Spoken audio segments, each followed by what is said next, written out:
ദൈവകൃപയാൽ ഇവിടെ ക്രമമായി നടക്കുന്ന ബൈബിൾ ക്ലാസ്സുകളുടെ കൂട്ടത്തിൽ ഇന്നും അടിയന് വന്ന് ദൈവത്തിൻ്റെ വചനം ശുശ്രൂഷിക്കുന്നതിന് ലഭിച്ചിരിക്കുന്ന ഈ വിലയേറിയ അവസരത്തെ ഓർത്ത് ദൈവത്തിന് സ്തോത്രം ചെയ്യുകയാണ്. ഇന്നത്തെ ക്ലാസ്സിൽ പങ്കെടുക്കുന്ന നിങ്ങളെ എല്ലാവരെയും സ്വർഗത്തിലെ ദൈവം അവിടുത്തെ വചനത്താലുള്ള പോഷണം സമൃദ്ധമായി നൽകി സഹായിക്കട്ടെ എന്ന് പ്രാർത്ഥിക്കുകയും ചെയ്യുന്നു. കർത്താവിൻ്റെ ദാസൻ പ്രാർത്ഥനയിൽ ഓർത്തതുപോലെ കഴിഞ്ഞ കുറേ നാളുകളായി നമ്മൾ വെളിപ്പാട് പുസ്തകത്തിൽ നിന്നും ക്രമമായിട്ട് പഠിച്ചുകൊണ്ടിരിക്കുകയാണ്. ആ പഠന പരമ്പരയിൽ ഇപ്പോൾ ഒടുവിലായി നാം ചിന്തിക്കുന്നത് വെളിപ്പാട് പുസ്തകത്തിൻ്റെ 7-ാം അധ്യായത്തിൽ നിന്നുമാണ്. ഇന്ന് രാത്രിയിൽ ആ പഠനം തുടരുന്നതിന് മുമ്പ് ഇന്ന് നാം ചിന്തിക്കുവാനായിട്ട് ആഗ്രഹിക്കുന്ന വേദഭാഗം ആദ്യമായിട്ട് വായിക്കാം. വെളിപ്പാട് പുസ്തകത്തിൻ്റെ 7-ാം അധ്യായം 9 മുതൽ 17 വരെയുള്ള വചനങ്ങൾ ആരെങ്കിലും ഒരാൾ ശബ്ദമുയർത്തി വായിക്കുകയും ബാക്കി എല്ലാവരും അത് ശ്രദ്ധിക്കുകയും ചെയ്യണമേ. അപ്പോൾ നമ്മൾ ഈ പുസ്തകത്തിൻ്റെ പഠനത്തിൽ ഒടുവിലായിട്ട് ചിന്തിച്ചത് 7-ാം അധ്യായത്തിൻ്റെ 1 മുതൽ 8 വരെയുള്ള വേദഭാഗത്ത് പറഞ്ഞിരിക്കുന്ന കാര്യങ്ങളാണ് ഒടുവിലത്തെ ക്ലാസ്സിൽ നമ്മൾ ശ്രദ്ധിച്ചത്. നിങ്ങൾ എത്ര പേരത് മനസ്സിൽ സംഗ്രഹിച്ച് ഇപ്പോഴും ഓർക്കുന്നു എന്ന് എനിക്ക് അറിഞ്ഞുകൂടാ.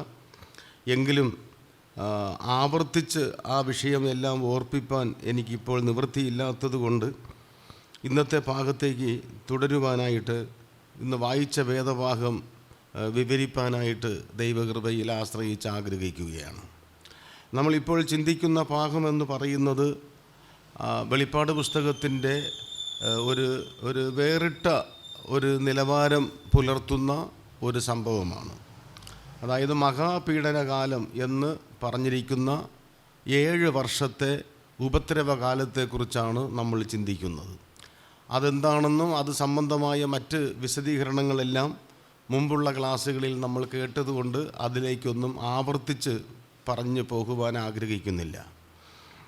ഈ 6-ാം അധ്യായം നമ്മൾ വായിക്കുമ്പോൾ മഹാപീഡനകാലത്തിൻ്റെ ആരംഭം കുറിച്ചുകൊണ്ട് മുദ്രകൾ പൊട്ടിക്കുന്നതായിട്ട് നമ്മൾ കാണുന്നു.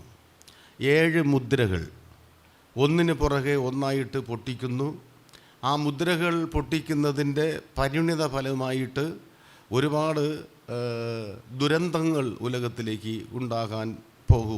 ഉണ്ടാകുകയാണ്. ആദ്യത്തെ 4 മുദ്രകൾ പൊട്ടിച്ചപ്പോൾ സംഭവിച്ച കാര്യങ്ങൾ നമുക്ക് മുമ്പുള്ള ക്ലാസ്സുകളിൽ കേൾക്കുവാൻ കഴിഞ്ഞു. അത് കഴിഞ്ഞിട്ട് 5-ാം മുദ്ര പൊട്ടിക്കുന്നു. അത് ഒരു മതപീഡ ഉണ്ടാക്കുന്ന സംഭവമായിരുന്നു. അത് കഴിഞ്ഞ് 6-ാം മുദ്ര പൊട്ടിക്കുന്നു. 6-ാം അധ്യായത്തിൻ്റെ 12 മുതലുള്ള വാക്യങ്ങളിൽ അത് പ്രകൃതി ദുരന്തം വരുത്തുന്ന ഒരു സംഭവമായിരുന്നു. അങ്ങനെ ആകമാനം അന്നത്തെ കാലത്തെ രാഷ്ട്രീയ ഗതിയെ പ്രതികൂലമായി ബാധിക്കുന്ന, അന്നത്തെ ആളുകളുടെ സാമ്പത്തിക സ്ഥിതിയെ തകിടം മറിക്കുന്ന, ആളുകളുടെ സമാധാനത്തെ നശിപ്പിക്കുന്ന, മനുഷ്യരുടെ മൊത്തം ജീവിതത്തെയും തകിടം മറിക്കുന്ന ഒരു വല്ലാത്ത ഉപദ്രവകാലം എന്ന് നമുക്ക് മനസ്സിലാക്കാം. അപ്പോൾ 6-ാം അധ്യായത്തിൽ ഒന്നിന് പുറകെ ഒന്നായിട്ടുള്ള 6 മുദ്രകൾ പൊട്ടിച്ചു എന്ന് നമ്മൾ കാണുന്നു. അതിൻ്റെ നിലയിൽ 7-ാം മുദ്ര പൊട്ടിക്കുകയായിരുന്നു വേണ്ടത്. എന്നാൽ പരിശുദ്ധാത്മാവ് അതിനിടയിൽ 7-ാം മുദ്ര പൊട്ടിക്കുന്നതിന് മുമ്പ്, അതായത് 6-ാം മുദ്ര പൊട്ടിച്ചതിനും 7-ാം മുദ്ര പൊട്ടിക്കുന്നതിനും ഇടയ്ക്ക് ഒരു ഗ്യാപ്പ്, ഒരു ഇടവേള തരുകയാണ്. ആ ഇടവേള എന്ന് പറയുന്നത് 7-ാം അധ്യായം മുഴുവനുമാണ്. 6-ാം അധ്യായത്തിൻ്റെ അവസാനം പൊട്ടിച്ചിട്ട് ഇനി 7-ാം മുദ്ര പൊട്ടിക്കുന്നത് എപ്പോഴാണ്? 8-ാം അധ്യായത്തിൻ്റെ 1-ാം വാക്യത്തിലാണ്.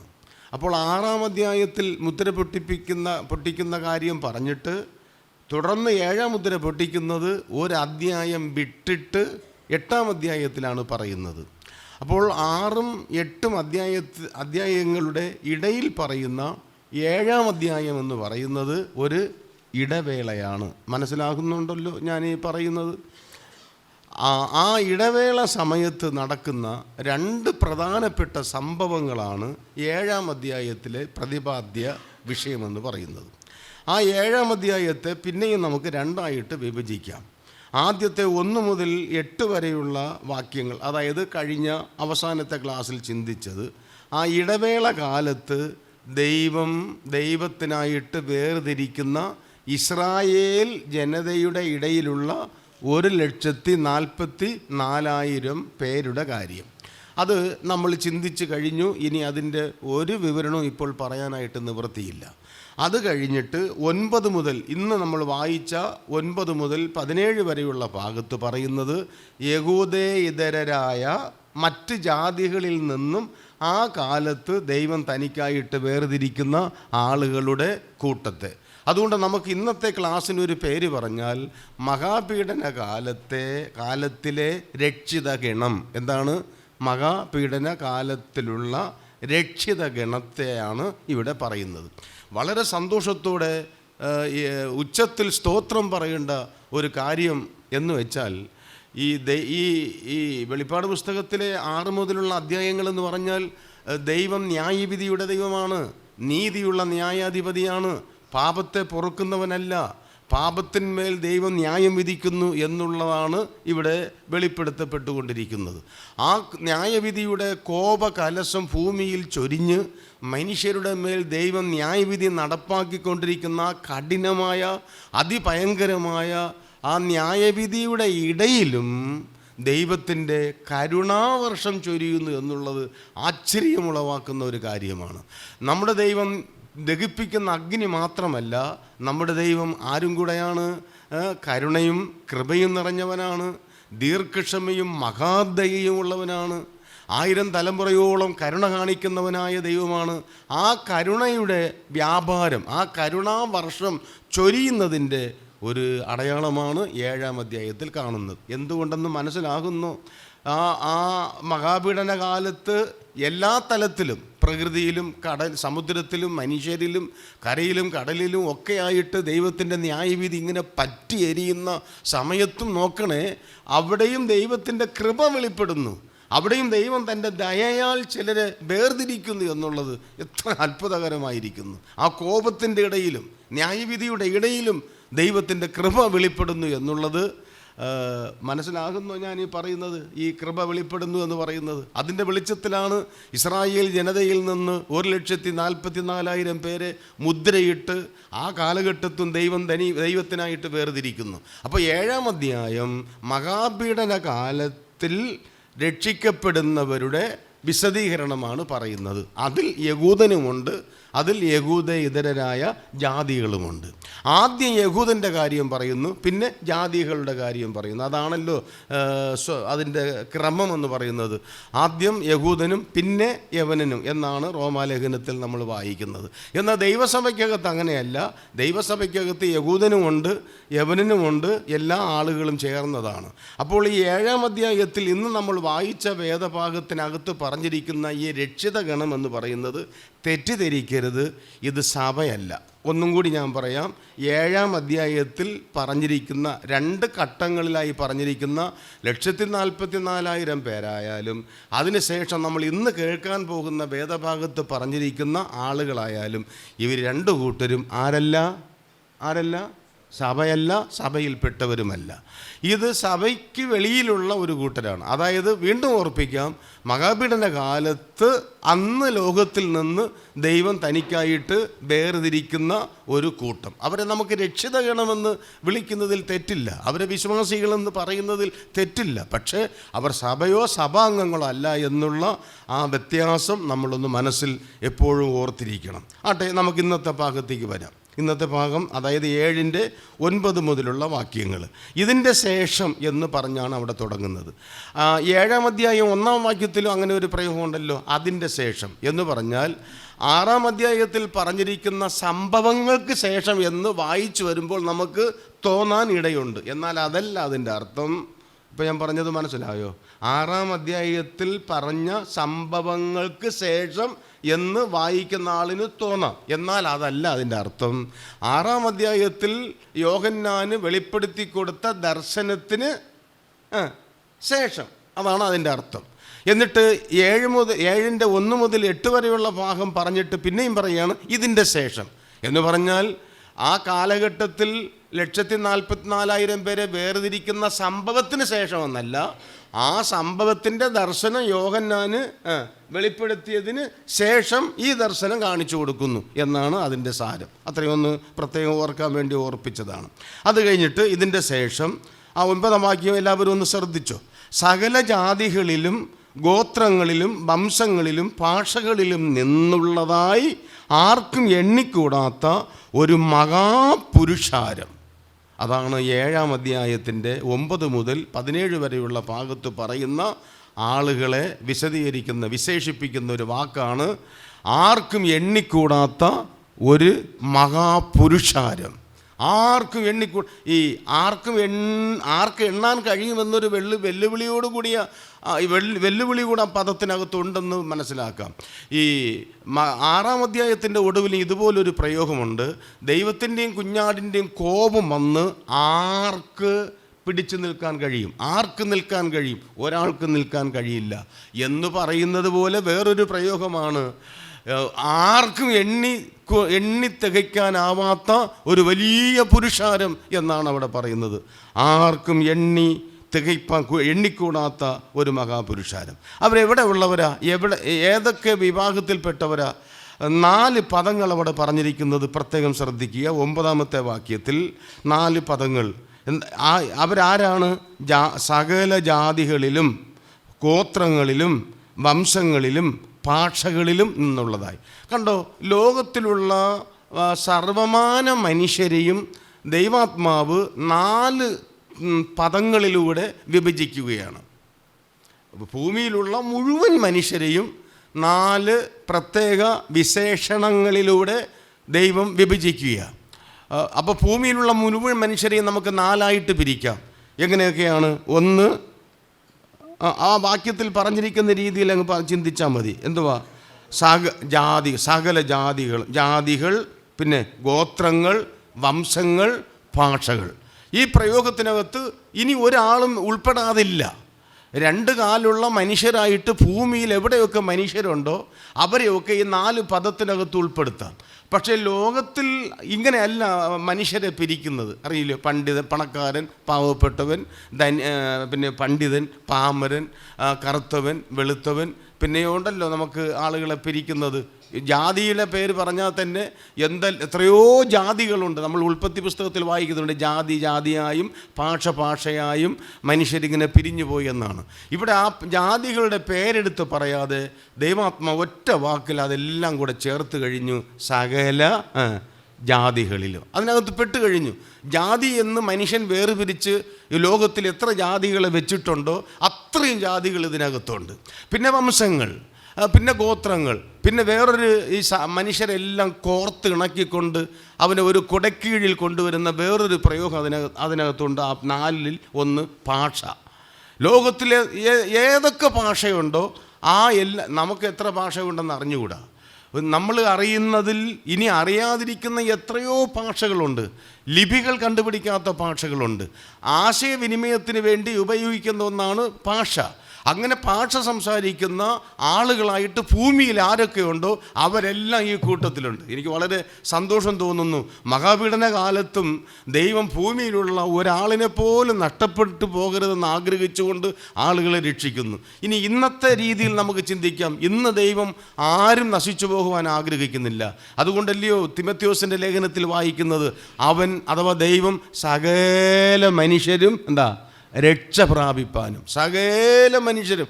അതിന് നമ്മൾ ചെയ്യുന്ന ഒരു പങ്കാണ് സുവിശേഷവൽക്കരണം എന്ന് പറയുന്നത്.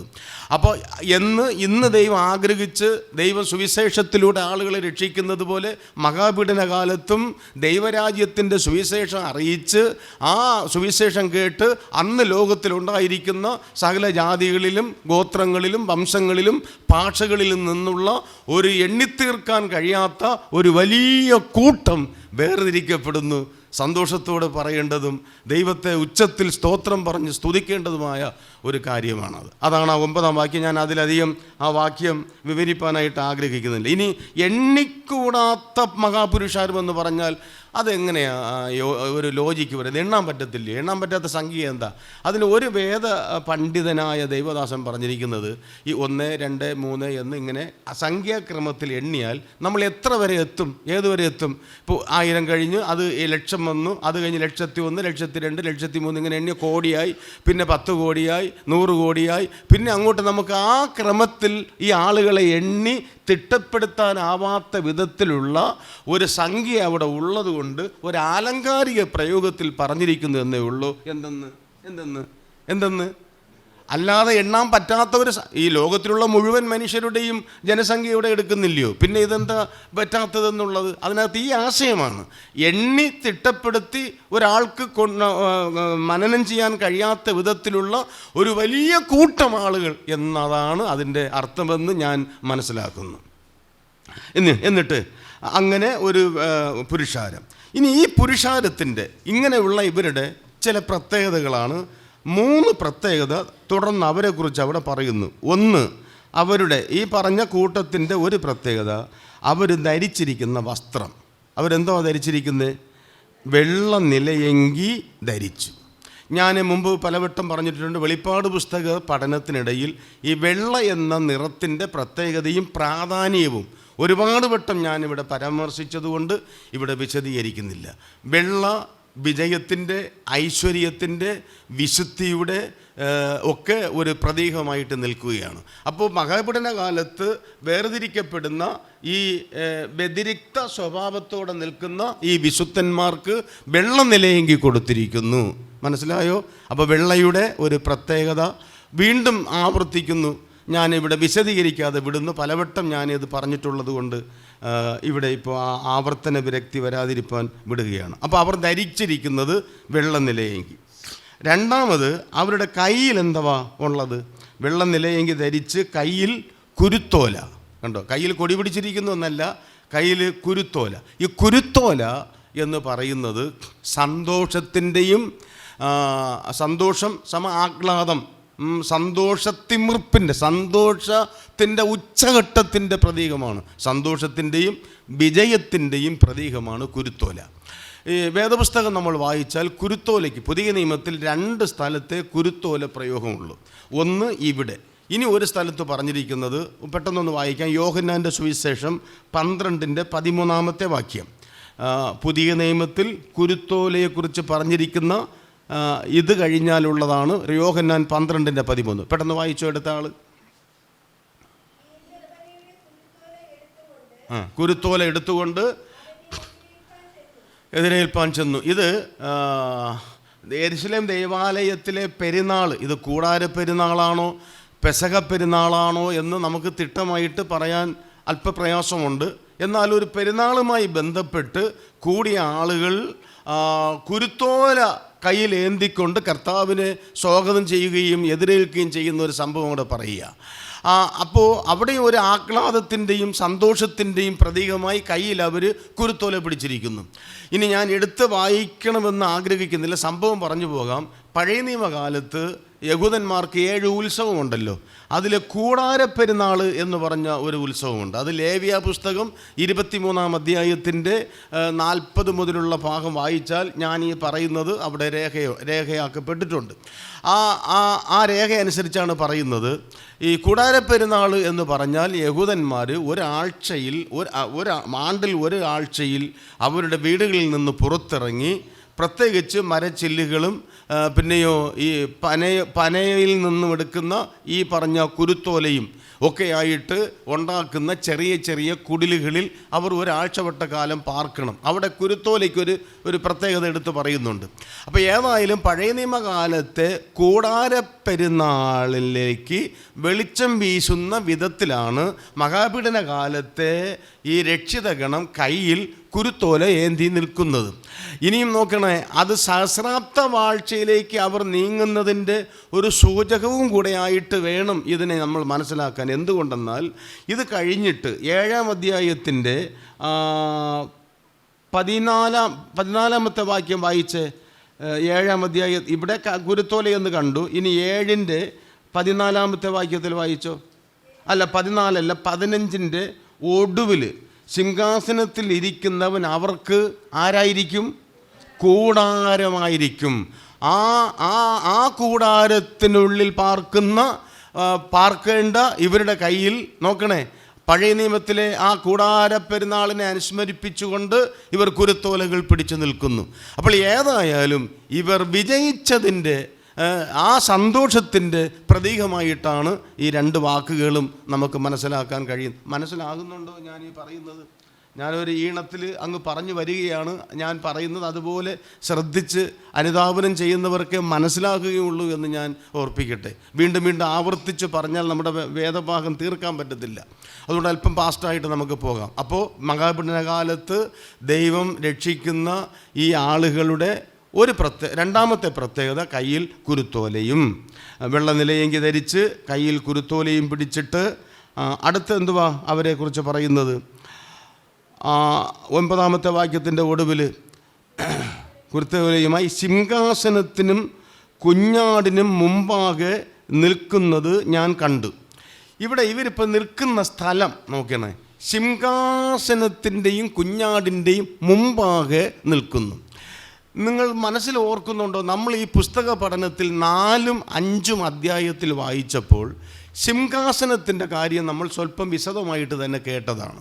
ആ സിംഹാസനത്തിൻ്റെ ഈ നമ്മുടെ നാടൻ ഭാഷയിൽ പറഞ്ഞാൽ 7 അയലത്ത് പോലും സാധാരണഗതിയിലുള്ള ഒരാൾക്ക് അടുക്കാൻ പറ്റത്തില്ല. ഇപ്പോൾ പറഞ്ഞത് ഒന്നും കൂടി പറയണോ? ദൈവസിംഹാസനത്തിൻ്റെ ആ സമീപത്തെങ്ങും അതിൻ്റെ ഒരു സ്ഥലത്തും എത്താൻ പറ്റത്തില്ല. കാരണം സിംഹാസനത്തിൻ്റെ ചുറ്റിലും 4 ജീവികൾ, പിന്നെ അതിന് ചുറ്റിലും 24 സിംഹാസനം, അത് കഴിഞ്ഞിട്ട് പിന്നെ പളുങ്ക് കടൽ പോലുള്ള ഒന്ന്, പിന്നെ അവിടെ മൊത്തവും ഒരു വല്ലാത്ത ഒരു പ്രതീതി ഉളവാക്കുന്ന, ഒരു ഭയം ഉളവാക്കുന്ന വിധത്തിലുള്ള ഒരു സ്ഥിതിവിശേഷം നമുക്ക് തരുന്നതാണ് ഈ സിംഹാസനവും പരിസരവും എന്ന് പറയുന്നത്. അവിടെ എങ്ങും തന്നെ ഈ 4ഉം 5ഉം അധ്യായത്തിൽ സഭയെയോ ഇതുപോലുള്ള രക്ഷിതഗണത്തെയോ അവിടെ എങ്ങും നമ്മൾ കാണുന്നില്ല. സിംഹാസനത്തിൻ്റെ ചുറ്റിലും അവിടെ ദൂതന്മാരും ജീവികളും സാറാവുകളും അവരും ഒക്കെയാണ് ഇങ്ങനെ വലയം ചെയ്ത് നിൽക്കുന്നത്. എന്നാൽ ഇവിടെ വരുമ്പോൾ ഇവരെക്കുറിച്ച് പറഞ്ഞു വരുമ്പോൾ പറയുകയാണ്, ഇവരിപ്പോൾ വെള്ളനിലയെങ്കി ധരിച്ച് കയ്യിൽ കുരുത്തോല പിടിച്ച് ആ സിംഹാസനത്തിൻ്റെ എവിടെ നിൽക്കുന്നതായിട്ടാണ് കാണുന്നത്? മുമ്പേ നിൽക്കുകയാണ്, അതിൻ്റെ സമീപം നിൽക്കുകയാണ്. ഇവർക്കൊരു പ്രത്യേകമായ ഒരു പരിഗണന ദൈവം നൽകി അവരെ മാനിച്ചോ അനുഗ്രഹിച്ചോ ആദരിച്ചോ എന്ന് ന്യായമായിട്ടും വിചാരിക്കേണ്ടിയിരിക്കുന്നു. കാരണം എന്താണെന്ന് ഞാൻ പിന്നീട് പറഞ്ഞു വരുമ്പോൾ മനസ്സിലാക്കി, ഇവർ സാധാരണഗതിയിലുള്ളൊരു കൂട്ടരല്ല. മഹാപീഡന കാലത്ത് രക്ഷിക്കപ്പെട്ടു എന്ന് പറയുന്നത് ഒരു സംഭവമാണ്, പക്ഷേ അതൊരു വലിയ ത്യാഗപരമായ ഒരു പ്രവൃത്തിയാണ്. അത് അവർ ദൈവത്തിന് വേണ്ടി ചെയ്ത ഒരു സമർപ്പണവും അർപ്പണവുമായ ഒരു വിഷയമാണ്. അതിൻ്റെ പേരിലുള്ള ദൈവത്തിൻ്റെ അംഗീകാരമായിരിക്കാം ഈ ഒരു അനുഗ്രഹം എന്ന് ചിന്തിക്കേണ്ടിയിരിക്കുന്നു. അപ്പോൾ സിംഹാസനത്തിൻ്റെ മുമ്പിൽ നിൽക്കുന്നു. എന്നിട്ട് അടുത്ത് അങ്ങനെ നിന്നിട്ട് അവരെന്ത് ചെയ്യുന്നു? അവരിപ്പോൾ അത്യുച്ചത്തിൽ, അതിൻ്റെ 10-ാമത്തെ വാക്യം നോക്കിക്കോ. അങ്ങനെ നിന്ന് അവരെന്ത് ചെയ്യുന്നു? രക്ഷ എന്നുള്ളത് സിംഹാസനത്തിൽ ഇരിക്കുന്നവനായ നമ്മുടെ ദൈവത്തിൻ്റെയും കുഞ്ഞാടിൻ്റെയും ദാനം എന്ന് അവർ അത്യുച്ചത്തിൽ ആർത്തുകൊണ്ടിരുന്നു. ഇവിടെ ശ്രദ്ധിക്കേണ്ടത്, ആർക്കും എണ്ണിത്തീർപ്പാനാവാത്ത വലിയ പുരുഷാരം, ഒരു വലിയ മഹാപുരുഷാരം അവർ ഒരുമിച്ച് എന്ത് ചെയ്യുന്നു? ഇപ്പോൾ ഇതിനകത്ത് ഇരിക്കുന്ന ഇപ്പോൾ ഒരു 10-50 പേർക്കകത്തേ ഉള്ളൂ. നമ്മൾ ഇത്രയും പേര് ഒരുമിച്ച് ഉച്ചത്തിലൊന്ന് ആർത്താൽ എന്തായിരിക്കും? ഈ പ്രദേശം തന്നെ പ്രകമ്പനം കൊള്ളുന്ന വിധത്തിലായിരിക്കും. പരിസരവാസികൾ ഓടിക്കൂടാൻ അത് ഇടയാകും. നമ്മളെല്ലാവരും കൂടെ ചേർന്ന് ആർത്താൽ, ഇവിടെ നമ്മളുടെ ശുശ്രൂഷയിലൊന്നും ആർപ്പും വിളിയും ബഹളവും ഒന്നുമില്ല. ഒരു പാട്ട് പാടിയാൽ പോലും എത്ര നമ്മൾ ഉച്ചത്തിൽ പാടുന്നു എന്നുള്ളത് നമുക്കറിയാം. മനസ്സിലായോ? ഇന്ന് ഇവർ ആർത്തു പറഞ്ഞു എന്ന് പറഞ്ഞാൽ ഓർക്കുക, ഇതിവിടെ പറയുന്ന 50, 100, 5000, 5 ലക്ഷത്തിൻ്റെ കാര്യമല്ല പറയുന്നത്. ഒരു വലിയ പുരുഷാരം ചുറ്റിലുമായി നിന്ന് അവർ ആർത്തു പറയുക, ഉച്ചത്തിൽ ഘോഷിച്ചു പറയുക, പാടുകയുമല്ല, അവർ പറയുകയാണ്. അങ്ങനെയല്ലയോ പറഞ്ഞിരിക്കുന്നത്? അവർ അത്യുച്ചത്തിൽ എന്ന് പറഞ്ഞു ആർത്തുകൊണ്ടിരുന്നു. ഈ ആർത്ത് പറഞ്ഞത് എന്താണ്? ആ വാക്യം നോക്കി, 10-ാം വാക്യം. രക്ഷ എന്നുള്ളത് സിംഹാസനത്തിലിരിക്കുന്നവനായ നമ്മുടെ ദൈവത്തിൻ്റെയും കുഞ്ഞാടിൻ്റെയും ദാനം. ഈ ദാനം എന്നുള്ള പ്രയോഗം മലയാള പരിഭാഷയിലേ ഉള്ളൂ. മറ്റ് പരിഭാഷകളിലെല്ലാം പറഞ്ഞിരിക്കുന്നത് ഇങ്ങനെയാണ്: രക്ഷ എന്നത് ദൈവത്തിൻ്റെയും കുഞ്ഞാടിൻ്റെയുമാണ്. കുറച്ചുകൂടെ പറഞ്ഞാൽ രക്ഷ ദൈവത്തിൻ്റെയും കുഞ്ഞാടിൻ്റെയും വക എന്ന അർത്ഥത്തിലാണ്. ഇവിടെ ഈ ദാനമെന്ന പദം വരേണ്ട മഹാപഠന കാലത്തെ രക്ഷ ദാനമെന്ന് പറയുമ്പോൾ ആശയപരമായിട്ടൊരു പൊരുത്തക്കേടുണ്ട്. അത് എന്തുകൊണ്ടാണെന്ന് പിന്നീടുള്ള ക്ലാസ്സുകളിൽ നിങ്ങൾക്ക് മനസ്സിലാകും. ഇപ്പോൾ ഈ കാലഘട്ടത്തിൽ നമ്മൾ രക്ഷ ദൈവത്തിൻ്റെ ദാനമെന്ന് പറഞ്ഞാൽ 100% ഓക്കെ, ശരിയാണ്. പക്ഷേ പീഡനകാലത്തിൻ്റെ രക്ഷ എന്ന് പറയുന്നത് അപ്രകാരമല്ല എന്നുള്ളതാണ്. അവിടെ അവരുടെ പ്രവൃത്തിക്ക് വലിയൊരു പങ്കുണ്ട്. എന്നാലും അവർ രക്ഷിക്കപ്പെട്ടു, അവർ ദൈവത്തിൻ്റെ വകയായി തീർന്നു.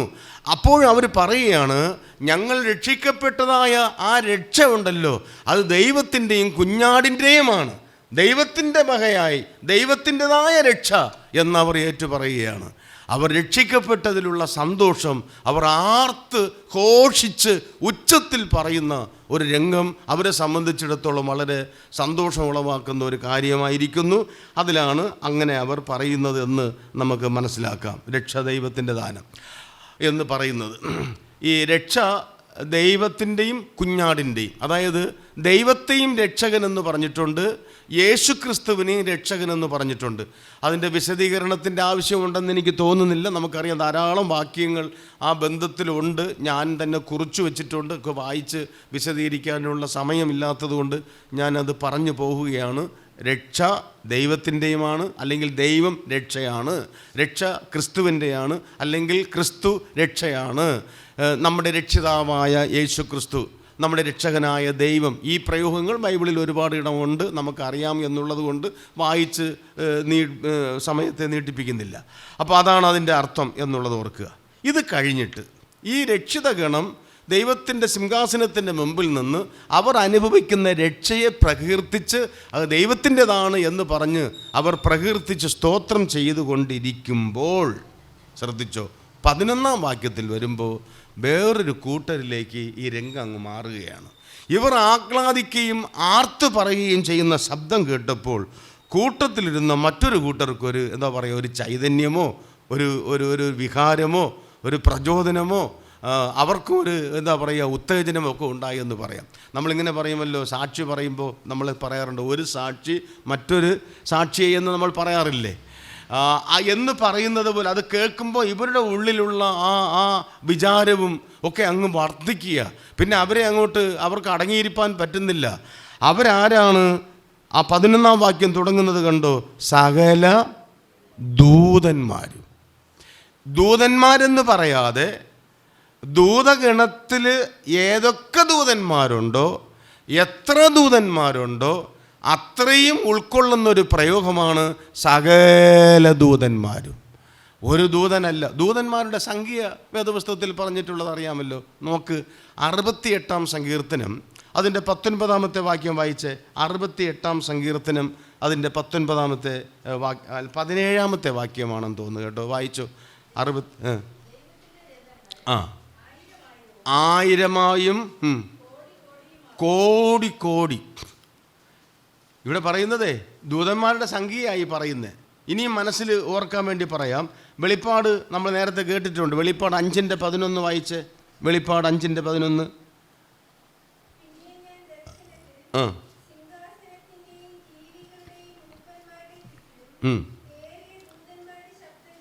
ദൂതന്മാരെ കുറിച്ച് പറയുമ്പോഴുള്ള വാക്ക് കണ്ടോ, ഏറിയ ദൂതന്മാരുടെ ശബ്ദം. എന്നിട്ട് അവരുടെ എണ്ണം എങ്ങനെയെന്നാ പറയുന്നത്?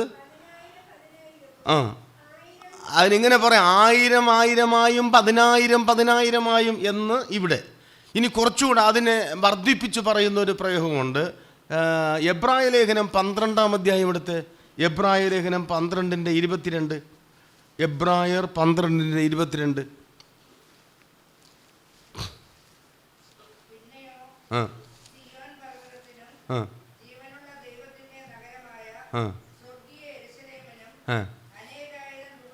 അനേകായിരം ദൂതന്മാരുടെ സംഘം. അനേകായിരം. 1000-1000മായും 10,000-10,000മായും അനേകമായിരമായും എന്നുള്ളത് ശ്രദ്ധിക്കുക. ഇനി ഒരു വാക്യം കൂടെ ആ ബന്ധത്തിൽ ഓർക്കാം. ദാനിയേൽ പ്രവചനം അതിൻ്റെ 7-ന്റെ 10-ാമത്തെ വാക്യം, 7-ാം അധ്യായം 10-ാമത്തെ വാക്യം. ദാനിയേൽ 7-ന്റെ 10-ാമത്തെ വാക്യം.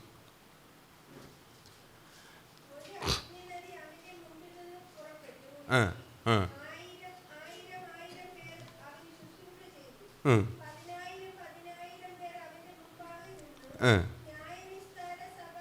ഇവിടെ ഈ അവന് മുമ്പാകെ നിന്ന് അവന് ശുശ്രൂഷ ചെയ്തു എന്ന് പറയുന്നത് ദൂതന്മാരെ കുറിച്ചുള്ള പരാമർശമാണെന്നുള്ളത് ഓർക്കണേ.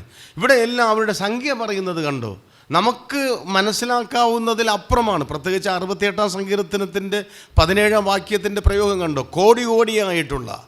അപ്പോൾ ഇങ്ങനെയുള്ള എല്ലാ ദൂതന്മാരും, ഇനി നമുക്ക് വിഷയത്തിലേക്ക് വരാം, ഈ എല്ലാ സകല ദൂതന്മാരും എന്ത് ചെയ്തു? 7-ാം അധ്യായത്തിൻ്റെ, അതായത് വെളിപ്പാട് പുസ്തകം 7-ാം അധ്യായത്തിൻ്റെ 11-ാമത്തെ വാക്യത്തിലേക്ക് വരാം. സകല ദൂതന്മാരും സിംഹാസനത്തിൻ്റെയും മൂപ്പന്മാരുടെയും 4 ജീവികളുടെയും ചുറ്റും നിന്ന് സിംഹാസനത്തിൻ്റെ മുമ്പിൽ കവിണ്. ഒന്നാമതവർ ചെയ്യുന്നത്, ഈ രക്ഷിതഗണത്തിൻ്റെ ആർപ്പിൻ ശബ്ദം കേട്ടപ്പോൾ സകല ദൂതന്മാരും സിംഹാസനത്തിൻ്റെ മുമ്പിൽ അങ്ങ് വീണു. ദൂതന്മാർ ഒരുപക്ഷെ എനിക്ക് തോന്നുന്നത് ഈ സിംഹാസനത്തിൻ്റെ മുമ്പാകെ നിൽക്കുന്ന സേവകാത്മാക്കളാണ്. അതിനകത്ത് സാറാബുകൾ അവരിൽപ്പെട്ട ഒരു അവാന്തര വിഭാഗമാണ്, ജീവികൾ അവരിൽപ്പെട്ട ഒരു വിഭാഗമാണ്. അതൊക്കെ മുമ്പുള്ള ക്ലാസ്സുകളിൽ നമ്മൾ കേട്ടതാണ്. ഇപ്പോൾ ഈ ഗണത്തിൽപ്പെട്ട ഞാൻ മനസ്സിലാക്കുന്നത് എണ്ണത്തിൽ സകലരും, അവരിലുള്ള വിവിധ വിഭാഗത്തിൽ സകലരും, ഇവരെല്ലാം കൂടെ ചേർന്ന് ഇവർ ഈ ആർപ്പിൻ ശബ്ദം മുഴക്കിയപ്പോൾ ഇവരെല്ലാം അങ്ങ് സിംഹാസനത്തിൻ്റെ മുമ്പിൽ അങ്ങ് കവിണ് വീണു.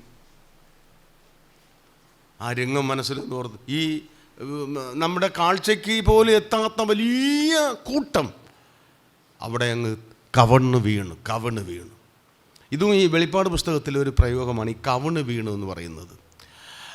അത് എന്തിനായിരുന്നു ഏതാണെന്നൊക്കെ ഉള്ളതൊന്നും വിവരിച്ച് പറയാൻ വരുന്നില്ല. അത്രയും ഓർക്ക് അവരങ്ങ് കവിണ് വീണിട്ട് അവരെന്താ പറഞ്ഞത്? ആമേൻ, നമ്മുടെ ദൈവത്തിന് എന്നേക്കും 7 കാര്യങ്ങൾ അടുത്ത് പറയുന്നു. സ്തുതി, മഹത്വം, ജ്ഞാനം, സ്തോത്രം, ബഹുമാനം, ശക്തി, ബലം. അടുത്തും പറയുക ആമേൻ എന്ന് പറഞ്ഞ് ദൈവത്തെ നമസ്കരിച്ചു. കുറച്ചും കൂടെ പച്ചയ്ക്ക് പറഞ്ഞാൽ എന്ന് പറഞ്ഞ് ദൈവത്തെ ആരാധിച്ചു. സ്തോത്രം. ഈ രക്ഷിതഗണം രക്ഷ ദൈവത്തിൻ്റെ ദാനം എന്ന് പറഞ്ഞ് ഇങ്ങനെ ആർത്ത് ഉച്ചത്തിൽ പറഞ്ഞപ്പോൾ സകല ദൂതഗണങ്ങളും എഴുന്നേറ്റ് ആ സിംഹാസനത്തിൻ്റെ മുമ്പാകെ നമ്രശിരസ്ഥരായി വീണിട്ട് അവർ പറയുകയാണ്. ഈ പറഞ്ഞ 7 കാര്യങ്ങൾ, അതായത് 7-ന്റെ 12-ാം വാക്യത്തിൽ പറഞ്ഞ 7 കാര്യങ്ങളും നമ്മൾ വെളിപ്പാട് പുസ്തക പഠനത്തിൻ്റെ മുൻപ് 5-ാം അധ്യായത്തിൻ്റെ 12-ൽ ഒരിക്കൽ പഠിച്ചതാണ്. അതിൻ്റെ 12-ാമത്തെ വാക്യം നോക്ക്. 5-ന്റെ 12-ാമത്തെ വാക്യം, അറുക്കപ്പെട്ട കുഞ്ഞാട് ശക്തി, ധനം, ജ്ഞാനം, ബലം, ബഹുമാനം, മഹത്വം, സ്തോത്രം ലഭിപ്പാൻ യോഗ്യൻ. അതുപോലെ എടുത്ത് അതിനകത്ത് ഒരു പ്രയോഗം ഇവിടെ ഇല്ലാത്തടത്ത് ഒന്ന് ചേർത്തിട്ടുണ്ട്. ധനം എന്നുള്ളത് 5-ന്റെ 12-ലുണ്ട്. ഈ 7-ാം അധ്യായത്തിൽ വരുമ്പോൾ അത് വിട്ടിട്ട് ചേർത്ത് ഇവർ ഇവിടെയും ഒരു 7 കാര്യങ്ങൾ പറഞ്ഞിട്ട് പറയുക, ഇത് ദൈവത്തിന്. 5-ന്റെ 12-ൽ പറയുന്നത് അത് പ്രാപിപ്പാൻ യോഗ്യനാണ് കുഞ്ഞാട്. ഇവിടെ പറയുന്നത് ദൈവത്തിന് എന്നേക്കും ഇവകൾ ദൈവത്തിനാണ് എന്ന് അവർ ആവർത്തിച്ചെടുത്ത് പറയുക. പ്രിയ സഹോദരന്മാരെ, സഹോദരിമാരെ, ആരാധനയ്ക്കായി നാം ദൈവസന്നിധിയിൽ വരുമ്പോൾ നമ്മൾ ഈ പറഞ്ഞ കാര്യം പ്രത്യേകം ഓർക്കണം. ഇപ്പോഴും ചെയ്യാം. അത് ആരാധനാ യോഗത്തിൽ വരുമ്പോൾ മാത്രമല്ല, സമസ്ത സമയങ്ങളിലും നമ്മുടെ ജീവിതത്തിൽ ഈ ബോധമുണ്ടാകണം. എന്ന് പറഞ്ഞാൽ ശക്തി, ഇപ്പോൾ നമുക്ക് ദൈവം ഇപ്പോൾ ശക്തി ഉള്ളത് കൊണ്ടാണല്ലോ ഞാൻ എഴുന്നേറ്റ്, അശക്തനാണെങ്കിലും ബലഹീനനാണെങ്കിലും അതിന് നടുവിലും ദൈവം ശക്തി തന്നു. അങ്ങനെ ശക്തി ഉള്ളത് കൊണ്ടാണ് നമ്മൾ ഈ കസേരയിൽ ഇരിക്കുന്നത്, വാഹനം ഓട്ടിച്ച് വന്നത്. അപ്പം നമ്മുടെ ശക്തി ദൈവത്തിനെന്ന് പറഞ്ഞാൽ, എനിക്ക് കർത്താവ് തന്ന ശക്തി ഞാൻ യഥാർത്ഥത്തിൽ ദൈവത്തിനായി കൊടുക്കേണ്ടവനാണ്, ദൈവത്തിന് അർപ്പിക്കേണ്ടവനാണ്. എനിക്ക് ദൈവം തന്ന ബുദ്ധി, ജ്ഞാനം, അത് ദൈവനാമ മഹത്വത്തിനായിട്ട് ഞാൻ ഉപയോഗിക്കണം. എനിക്ക് ഒരു മഹത്വവും വേണ്ട. എൻ്റെ ജീവിതത്തിലൂടെ വരുന്ന മഹത്വമെല്ലാം എനിക്കല്ല. ഈ ദൂതന്മാർ ചെയ്യുന്ന ഒരു കാര്യമുണ്ടല്ലോ, അവരുടെ കിരീടങ്ങൾ അവരുടെ തലയിൽ വയ്ക്കുമ്പോൾ അവർക്ക് ആ കിരീടത്തിലൂടെ എന്തുണ്ടാകുന്നു? ഒരു ഖ്യാതി, ഒരു പ്രശസ്തി ഉണ്ടാകുന്നു. അതിനെ അവരെന്ത് ചെയ്യുന്നു? ഇവൻ്റെ പാദത്തിൽ വെച്ചിട്ട് അവർ മാറി നിൽക്കുക. അതിൻ്റെ അർത്ഥം ഇത് സ്വീകരിപ്പാൻ ഇത് ക്രിസ്തുവിൻ്റെ പാദത്തിൽ വയ്ക്കേണ്ടതാണ്, എൻ്റെ തലയിൽ വയ്ക്കേണ്ടതല്ല എന്ന് കീർത്തിയും പ്രശസ്തിയും മഹത്വവും പെരുമയും പേരും അവർക്ക് വേണ്ട എന്ന് ആ പാദങ്ങളിൽ അർപ്പിക്കുകയാണ്. അതാണ് അതിൻ്റെ ശരിയായ രീതി. ഈ ചിലർക്ക് ചില സമ്മാനങ്ങളും അവാർഡുകളൊക്കെ ലഭിക്കുമ്പോൾ അവർ അത് മറ്റൊരാൾക്കായി സമർപ്പിക്കുന്ന രീതി നാട്ടിൻപുറത്ത് നമ്മൾ കേട്ടിട്ടില്ലേ? എന്ന് പറഞ്ഞതുപോലെ അവർക്ക് മാനുഷികമായ നിലയിൽ എന്തൊക്കെ ഉണ്ടെന്ന് അവർക്ക് മനസ്സിലാക്കാൻ പറ്റുന്നുവോ അതെല്ലാം ഇവർ മൊത്തത്തിൽ ചേർത്തിട്ട് ഇതൊന്നും എനിക്കല്ല, ഇതെല്ലാം സർവസ്വവും ദൈവത്തിൻ്റെതാണ്. എന്ത് മഹത്തായ ഒരു കാഴ്ചപ്പാടാണ്. അതുകൊണ്ടാണ് ആരാധന യോഗത്തിൽ വന്ന് നമ്മൾ പാടുന്നത് ശക്തി ധനം സ്തുതി സ്തോത്രം ബഹുമതി. ശക്തി ധനം സ്തുതി സ്തോത്രം ബഹുമതി. സകലവും ക്രിസ്തേശുവിനു ജയം ഹല്ലേലൂയാ. സകലവും ക്രിസ്തേശുവിനു ജയം ഹല്ലേലൂയാ. എത്ര മഹത്തായ വരികളാണ്. പക്ഷേ ഒരു സങ്കടം എനിക്കുള്ളത് ഞാനങ്ങ് പറയാം. ഇത് ശരിയാണ്, ഇങ്ങനെ ചെയ്യേണ്ടതാണെങ്കിലും നമ്മുടെ യോഗങ്ങളിലൊക്കെ നമ്മളിത് എത്ര ചെയ്യുന്നു? ഇപ്പം സ്തോത്രം എന്നുള്ളത് പറയാതെ എങ്ങനെയാണ് ദൈവത്തിന് സ്തോത്രം അർപ്പിക്കുക? മനസ്സിലായോ? ദൈവത്തിന് സ്തുതി എന്ന് പറഞ്ഞാൽ സ്തുതി പറയണ്ടേ? സ്തുതി മനസ്സിൽ പറയാനുള്ളതല്ല, സ്തുതി പാടേണ്ടതാണ്, സ്തുതി പറയേണ്ടതാണ്. പക്ഷെ എന്തുകൊണ്ട് നമ്മുടെ ആളുകൾക്ക് ആ വിഷയത്തിൽ ഒരു കാഴ്ചപ്പാട് തീരെ ഇല്ല എന്നുള്ളത് ദുഃഖകരമായ ഒരു വിഷയമാണ്. അതുകൊണ്ട് സ്നേഹത്തോടെ ഞാൻ പറയാം, സ്തോത്രം പറയാൻ തോന്നുമ്പോൾ നാവെടുത്ത് വാ തുറന്ന് ശബ്ദത്തിൽ കർത്താവേ സ്തോത്രം എന്ന് പറയണം. അത് പണി ചെയ്യുന്ന സമയത്തായാലും യാത്ര ചെയ്യുന്ന സമയത്തായാലും മറ്റേത് സാഹചര്യത്തായാലും ശുശ്രൂഷകൾക്ക് വന്ന് ഇരിക്കുമ്പോഴായാലും ആരാധന വേളയിലായാലും അത് പറയണം. അത് പറയണമെന്നാണ് ഇവർ ഈ 7 കാര്യങ്ങളും പറഞ്ഞിട്ട് അത് ദൈവത്തിനെന്ന് പറഞ്ഞ് അവർ പറയുക, ഉച്ചത്തിൽ പറയുക എന്ന് പറഞ്ഞ് അത് പറയുമ്പോൾ അവരെന്ത് ചെയ്യുന്നു? സാഷ്ടാംഗം വീണു. ഇന്ന് നമ്മുടെ ആരാധന യോഗങ്ങളിൽ നോക്കണേ. ഇന്ന് നമ്മുടെ ആരാധന യോഗങ്ങളിൽ എവിടെയാണ് വീഴുന്നത്? ഒന്ന് നിലത്തിരിക്കാൻ പോലും ഇന്ന് സൗകര്യങ്ങളൊക്കെ അങ്ങ് കൂടി, ചൂടിൻ്റെ പരിഹാരത്തിന് വേണ്ടി AC-യായി, എല്ലാവർക്കും ഇരിപ്പാനുള്ള ബുദ്ധിമുട്ടുള്ളത് കൊണ്ട് കസേരകളായി. അത് എങ്ങനെയൊക്കെയുള്ള കസേരകളാണ്? പണ്ടൊക്കെ പായകളിലും അന്ന് പോലും പായില്ലാതെ നിലത്തിരുന്ന് ദൈവത്തെ ആരാധിച്ച ആളുകളുടെ ഓർമ്മ ഇന്നുണ്ട്. കസേര ഉണ്ടായാലും കസേരയിൽ ഇരിക്കാതെ നിലത്തിരിപ്പാൻ ആഗ്രഹിക്കുന്നവരുണ്ട്. ഇന്ന് ചിലയിടങ്ങളിലുണ്ടല്ലോ ആളുകളങ്ങ് പഠിച്ച് അങ്ങ് വലിയ പണ്ഡിതന്മാരാണല്ലോ, ഷൂ പോലും ഊരി പുറത്തിടാതെ ഷൂവുമായിട്ട് അകത്ത് വന്ന് കസേരയിലിരുന്ന് കാലിൻ്റെ പുറത്ത് കാലിട്ടിരുന്ന്, അപ്പോൾ ഇതൊക്കെ കാണുമ്പോൾ കുഞ്ഞാട് ഇവരുടെ മുമ്പ് വന്ന് ഞാൻ അങ്ങ് വീഴട്ടോ എന്ന് ചോദിക്കത്തക്ക വിധത്തിൽ, എടാ ഉറച്ചു നിന്നാൽ നീ ഒരു പുഴുവാണ്, നിൻ്റെ വയറ്റിൽ കിടക്കുന്ന വിര തല തിരിഞ്ഞ് നിന്നാൽ നീ പോട്ടെ. അത് അങ്ങനെയുള്ള ഈ കൃമികൾ ഈ തമ്പുരാൻ്റെ മുമ്പാകെ കവിണ് അതുകൊണ്ട് ആരാധനയുടെ മുമ്പാകെ തമ്പ് കാണിക്കാനും ഗുങ്ക് കാണിക്കാനും പൊങ്ങച്ചം കാണിക്കാനും ഒന്നും നമുക്കിടയാകരുത്. ഈ മഹാദൂതന്മാർ ഇവരുടെ കൂടെ ഇങ്ങനെ പറഞ്ഞ് അവർ സാഷ്ടാംഗം വീണ് നമസ്കരിച്ചു, ആരാധിച്ചു. ആരാധനയുടെ ഒരു രംഗം നോക്കണേ. അല്ലാതെ നെട്ടപ്പന പോലെ നിന്നിങ്ങനെ പറയുന്നതൊന്നും അല്ല ആരാധന എന്ന് പറഞ്ഞാൽ. കുറുക്ക് വളയുന്നതും അവൻ്റെ മുമ്പിൽ ശാരീരികമായ ഘടനയ്ക്കും ആരാധനയിലൊരു പങ്കുണ്ടെന്നുള്ളത് തർക്കമറ്റ കാര്യം തന്നെയാണ്. ആട്ടെ, അങ്ങനെ അവർ പറഞ്ഞു. ആ ഭാഗവും നമുക്കങ്ങ് വിടാം. അങ്ങനെ ദൈവത്തെ നമസ്കരിച്ചു. അടുത്ത് 13-ാമത്തെ വാക്യം മുതൽ ഈ സംഭവത്തിന് വേറൊരു ദിശയിലേക്ക് തിരിയുക. ഇത്രയും കഴിഞ്ഞപ്പോൾ മൂപ്പന്മാരിൽ ഒരുത്തൻ എന്നോടെന്ന് പറഞ്ഞാൽ യോഹന്നാനോട് കേട്ടോ, അല്ലാതെ എന്നോടല്ല. മൂപ്പന്മാരിൽ ഒരുത്തൻ യോഹന്നാനോട് വെള്ളനിലയെങ്കി ധരിച്ചിരിക്കുന്ന ഇവർ ആർ, എവിടെ നിന്ന് വന്നു എന്ന് ചോദിച്ചു. അപ്പോൾ ഈ സംഭവം നടക്കുമ്പോൾ യോഹന്നാനോട് മൂപ്പന്മാരിൽ ഒരുത്തൻ ചോദിക്കുന്ന 2 ചോദ്യങ്ങൾ. ഈ ചോദ്യങ്ങളിൽ ആരെക്കുറിച്ചാണ് ചോദിക്കുന്നത്? നേരത്തെ നമ്മൾ കേട്ടല്ലോ, എന്തുവാ? വെള്ളനിലയെങ്കി ധരിച്ച് കയ്യിൽ കുരുത്തോല പിടിച്ച് സിംഹാസനത്തിൻ്റെ മുമ്പിൽ നിൽക്കുന്ന മഹാപീഡന കാലത്തിൽ രക്ഷിക്കപ്പെട്ടു വന്ന ആർക്കും എണ്ണിത്തീർക്കാനാവാത്ത വലിയ പുരുഷാരമുണ്ടല്ലോ. ആ പുരുഷാരത്തെക്കുറിച്ച് സ്വർഗത്തിലെ മൂപ്പന്മാരിൽ ഒരു മൂപ്പൻ യോഹന്നാനോട് 2 ചോദ്യങ്ങൾ ചോദിക്കുന്നു. ഒന്ന്, ഈ വന്ന് നിൽക്കുന്ന ഇവർ ആരാണ്? 2, ഇവർ എവിടെ നിന്നാണ് വന്നത്? പ്രശസ്തമായ വളരെ ശ്രദ്ധേയമായ 2 ചോദ്യങ്ങളാണ്. ഒന്നാമത്തെ ചോദ്യം മനസ്സിലായല്ലോ, ഇവർ ആർ. ഇതാരാണ്? ഇനി നിങ്ങൾ ശ്രദ്ധിച്ചോ, യോഹന്നാൻ അതിനെന്താ മറുപടി പറഞ്ഞേ? യോഹന്നാൻ എന്നാ മറുപടി പറഞ്ഞത്? യജമാനൻ അറിയുമല്ലോ. അപ്പോൾ ഇതിനകത്തൊരു ശ്രദ്ധിക്കേണ്ടത്, ഈ ചോദിച്ച മൂപ്പൻ അറിഞ്ഞുകൂടെ ഈ വന്നത് ആരാണെന്ന്, നിൽക്കുന്നത് ആരാണെന്ന്? ആണോ? അറിയാമോ? അറിഞ്ഞുകൂടായോ? നിങ്ങൾക്ക് എന്ത് തോന്നുന്നു? നമുക്കറിയാമെന്നല്ല ഞാൻ ചോദിക്കുന്നത്, ഈ ചോദിച്ച മൂപ്പന് ഈ ആളുകൾ ആരാണെന്ന് അറിയാമോ? അറിയാൻ പാടില്ലയോ? അറിഞ്ഞുകൂടായിരിക്കുമോ? യഥാർത്ഥത്തിൽ മൂപ്പൻ അറിയാം. എന്നിട്ടും യോഹന്നാനോട് ചോദിക്കുന്നെന്ന് പറഞ്ഞാൽ മൂപ്പൻ അറിയുന്ന കാര്യം യോഹന്നാന് ഒന്നുകൂടെ എന്ത് ചെയ്ത് കൊടുക്കുവാനാ? വ്യക്തമാക്കി കൊടുക്കാനാണ്. ഇനി യോഹന്നാന് ഈ കാര്യം ശ്രദ്ധിച്ചോ, അറിയാമോ അറിയാൻ പാടില്ലയോ എന്നുള്ളതല്ല വിഷയം.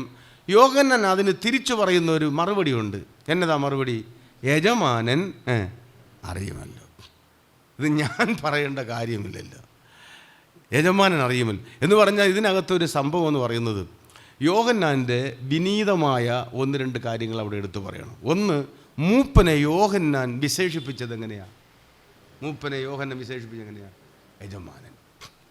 യജമാനൻ വളരെ ആദരവോടുകൂടെ, ഭക്തിയോടുകൂടെ, പ്രതിപക്ഷ ബഹുമാനത്തോടുകൂടെ യജമാനനെന്ന് ഈ യോഹന്നാൻ വിളിക്കുക. അതുകൊണ്ടായിരിക്കണം പിന്നീട് വെളിപ്പാട് പുസ്തകത്തിൻ്റെ അവസാന ഭാഗത്ത് വരുമ്പോൾ ദൂതനെ കാണുമ്പോൾ യോഹന്നാൻ ആ ദൂതൻ്റെ കാൽക്കൽ വീഴാൻ പോകുന്ന ഒരു അവസ്ഥ വരുന്നുണ്ട്. നമ്മളിനി പഠിക്കുമ്പോൾ മനസ്സിലാകും. ആ നിലയിൽ വരെ ദൂതനോടുള്ളൊരു ഭക്തിയും ദൂതനോടുള്ളൊരു ബഹുമാനവും യോഹന്നാനിൽ ഉണ്ടായിരുന്നു എന്ന് ചിന്തിക്കുന്നതിൽ തെറ്റില്ല. യജമാനൻ അറിയുമല്ലോ. എനിക്കറിയാം എന്നല്ല അദ്ദേഹം പറയുന്നത്. യജമാനൻ മൂപ്പൻ അറിയാവുന്ന കാര്യം യോഹന്നാനോട് ചോദ്യം ചോദിച്ച് യോഹന്നാന് ഒന്നുകൂടെ വ്യക്തമാക്കി കൊടുക്കാൻ വേണ്ടിയിട്ട് അദ്ദേഹം പറയുക. നമുക്കറിയാവുന്ന കാര്യങ്ങളെ അറിയാമെന്ന് പറയാവൂ. അറിഞ്ഞുകൂടാത്ത കാര്യങ്ങൾ ഞാൻ അതിനെക്കുറിച്ച് ചിന്തിച്ചിട്ടില്ല, എനിക്കത് മനസ്സിലാക്കാൻ കഴിഞ്ഞിട്ടില്ല, അല്ലെങ്കിൽ എനിക്ക് പഠിക്കണമെന്ന് ആഗ്രഹമുണ്ട് എന്ന് പറയുന്നതായിരിക്കും യുക്തം. അല്ലാതെ അറിയാത്തവയെ അഭ്യൂഹങ്ങൾ കൊണ്ട് അതങ്ങനെയാണ് ഇതിങ്ങനെയാണ് എന്ന് പറയാതിരിക്കുകയാണ് നല്ല മാതൃക എന്ന് പറയുന്നത്. യോഹന്നാൻ ഇത് പറഞ്ഞപ്പോൾ മൂപ്പൻ പറഞ്ഞു കൊടുക്കുന്നത് നോക്കിക്കോ. പറഞ്ഞതിന് അവൻ എന്നോട് 14-ാം വാക്യം വീണ്ടും ശ്രദ്ധിച്ചോ. അവർ മഹാകഷ്ടത്തിൽ നിന്ന് വന്നവർ കുഞ്ഞാടിൻ്റെ രക്തത്തിൽ തങ്ങളുടെ അങ്കി അലക്കി വെളുപ്പിച്ചിരിക്കുന്നു. 2 കാര്യം. ഒന്ന്, ഇവരാരാണ് എന്ന ചോദ്യത്തിന് പറഞ്ഞ മറുപടി എന്നതാ? അല്ല അത് എവിടെ നിന്ന് വന്നു എന്നുള്ള ചോദ്യത്തിൻ്റെ മറുപടിയാണ്. ഇവർ ആരാണെന്ന ചോദ്യത്തിൻ്റെ മറുപടി എന്നതാ? ഇവർ കുഞ്ഞാടിൻ്റെ രക്തത്താൽ എന്ത് ചെയ്യപ്പെട്ടവരാണ്? കഴുകപ്പെട്ടവരാണ്. സ്തോത്രം. ഇവർ ആരാണ്? ഇവർ കുഞ്ഞാടിൻ്റെ രക്തത്താൽ കഴുകപ്പെട്ടവർ. ഇവിടെ നമ്മൾ ഓർക്കേണ്ട ഒരു കാര്യം, ഈ രക്തത്താലുള്ള ശുദ്ധീകരണം ഏത് യുഗത്തിൽ ജീവിക്കുന്നവർക്കായാലും, എന്ന് പറഞ്ഞാൽ ന്യായപ്രമാണ യുഗമാകട്ടെ, മറ്റേതെങ്കിലും ഒരു യുഗത്തിലാകട്ടെ, ഇപ്പോഴത്തെ ഈ കൃപായുഗത്തിലാകട്ടെ, ഇത് കഴിഞ്ഞിനി മഹാപീഡന കാലത്തിലാകട്ടെ, പിന്നീടുള്ള സഹസ്രാബ്ദ വാഴ്ച യുഗത്തിലാകട്ടെ, രക്ഷ എന്നുള്ളത് യേശുക്രിസ്തുവിൻ്റെ എന്തിലൂടെയാണ്? രക്തത്തിലൂടെയാണ്. അതാണ് അവിടുത്തെ വിഷയം. അന്ന് കുഞ്ഞാടിറക്കപ്പെടുന്നില്ല. കുഞ്ഞാട് ഒരിക്കലാണ് ഒരിക്കൽ ഏത് കാലത്തുമുള്ളവർക്കായി എന്നേക്കുമായിട്ട് ഒരു പ്രാവശ്യം അറക്കപ്പെട്ടു ക്രിസ്തു. ആ ക്രിസ്തുവിലൂടെ ഉള്ളതാണ് രക്ഷയും ശുദ്ധീകരണവും നീതീകരണവും വിശുദ്ധിയും ഒക്കെ. ഇപ്പോൾ ഇവരെക്കുറിച്ച് പറയുന്നത് ആ ക്രിസ്തുവിൻ്റെ രക്തത്താൽ അങ്കികൾ അലക്കി വെളുപ്പിച്ചവരാണ്. അവിടെ അലക്കി വെളുപ്പിച്ചു എന്ന് പറയുന്നത് ശ്രദ്ധിച്ചോ, പാപപരിഹാരം ലഭിച്ചവർ, അങ്ങനെ ക്രിസ്തുവിൻ്റെ രക്തത്തിലൂടെ ശുദ്ധീകരണം പ്രാപിച്ചവർ, വെളുപ്പവർ. നമ്മൾ ദൈവത്തിൻ്റെ മുമ്പാകെ നമ്മുടെ ജീവിതം കറപുരണ്ട തുണി പോലെയായിരുന്നു. യെശയ്യാവ് 1:18 വായിക്കുന്നത്, നിങ്ങളുടെ പാപങ്ങൾ എത്ര കടും ചുവപ്പായിരുന്നാലും ഹിമം പോലെ പഞ്ഞി പോലെ വെളുപ്പിക്കുമെന്നാണ്. അതിൻ്റെയൊക്കെ ഒരു നിവൃത്തി വചനമായിട്ടാണ് ഇരിക്കുന്നത്. അപ്പോൾ ഇവരാരാണ്? ഇവർ കുഞ്ഞാടിൻ്റെ രക്തത്താൽ ശുദ്ധീകരിക്കപ്പെട്ടവരാണ്. നമ്മളൊരു പാട്ടുപാടി കേൾക്കാറുണ്ടല്ലോ, കുളിച്ചോ കുഞ്ഞാടിൻ്റെ രക്തത്താൽ, ആത്മശുദ്ധി കുഞ്ഞാടിൻ്റെ രക്തത്താൽ. ഈ ബോധം ഇവിടെ ഇരിക്കുന്ന ആർക്കെങ്കിലും ഇല്ലാണ്ട് കേൾക്കുന്നുവെങ്കിൽ വാസ്തവത്തിൽ തിരിഞ്ഞു നോക്കി ആ ശുദ്ധീകരണത്തിൻ്റെ ഉറപ്പ് വരുത്തേണ്ടത് ആവശ്യമാണ്. ദൈവസന്നിധിയിൽ വരുമ്പോൾ നമ്മുടെ ഐഡൻറ്റിറ്റി എന്ന് പറയുന്നത് ഇതാ, ഇവരാരാ? ഇവൻ കുഞ്ഞാടിൻ്റെ രക്തത്തിൽ കഴുകപ്പെട്ടവനാണ്, കുഞ്ഞാടിൻ്റെ രക്തത്തിൽ കഴുകപ്പെട്ടവളാണ്. രണ്ടാമത് പറയുന്നത്, എവിടെ നിന്ന് വന്നു? ഇവർ മഹാകഷ്ടത്തിൽ നിന്ന് വന്നു. അവിടെ ആ കഷ്ടമെന്ന് പറയുന്നത്, അതിൻ്റെ ശരിക്കുമുള്ള ഒറ്റവാക്കിലുള്ള ഉത്തരം മഹാപീഡനത്തിൽ നിന്ന് വന്നു എന്നാണ്. അപ്പോൾ ഇത് സഭയല്ല എന്നുള്ളതിൻ്റെ ഒരു പ്രത്യേകത കൂടി ഓർക്കണേ. കഷ്ടം എന്നുള്ള ആ പ്രയോഗം കൊണ്ട് നമുക്ക് രണ്ടായിട്ട് കഷ്ടത്തെ വിഭജിക്കാം. ഒന്ന്, ഇന്ന് ദൈവസഭ ഇപ്പോൾ അനുഭവിക്കുന്ന കഷ്ടം. നമുക്കിപ്പോൾ കഷ്ടമുണ്ട്, കഷ്ടത്തിലൂടെയാണ് നമ്മൾ കടന്നു പോകുന്നത്. നമുക്ക് കഷ്ടമുണ്ടെന്ന് കർത്താവ് പറഞ്ഞു. എങ്ങനെയുള്ള കഷ്ടം? പൗലോസ് പറഞ്ഞു, അനേകം കഷ്ടങ്ങൾ. ആ കഷ്ടത്തിൻ്റെ സ്വഭാവം ലഘുവായ കഷ്ടം. നമുക്ക് ഈ ഭൂമിയിൽ ജീവിതത്തിൽ കഷ്ടമുണ്ട്. അത് പല തരത്തിൽപ്പെട്ട വിവിധങ്ങളായ കഷ്ടങ്ങൾ. അതെല്ലാം നൊടിനേരത്തേക്കേ ഉള്ളൂ നീങ്ങിപ്പോകുന്ന ലഘുവായ കഷ്ടം. അത് ദൈവസഭ ഇപ്പോൾ അനുഭവിക്കുക. പക്ഷേ ഇവിടെ പറയുന്ന ഈ കഷ്ടമെന്ന് പറയുമ്പോൾ ആ കഷ്ടത്തിനൊരു അനുബന്ധ പ്രയോഗം കൂടെ ഉണ്ട്. ഇവർ കഷ്ടത്തിൽ നിന്ന് വന്നെന്നല്ല പറയുന്നത്. പിന്നെ എങ്ങനത്തെ കഷ്ടമാണ്?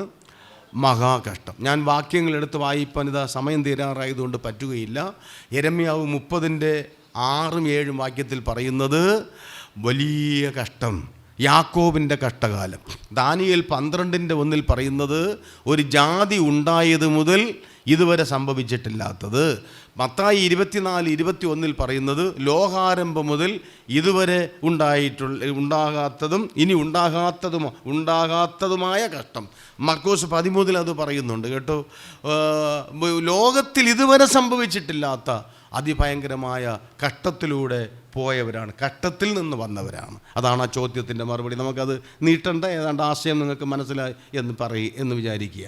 അപ്പോൾ കുഞ്ഞാടിൻ്റെ രക്തത്താൽ അങ്കി അലക്കി വെളുപ്പിച്ചിരിക്കുന്നു ഉത്തരമായി. ഇനി 15 മുതലുള്ള വാക്യങ്ങൾ അതിൻ്റെ ഫലമാണ് പറയുന്നത്. അവിടെ ആ 15-ാമത്തെ വാക്യം തുടങ്ങുന്നത് കണ്ടോ? അതുകൊണ്ട്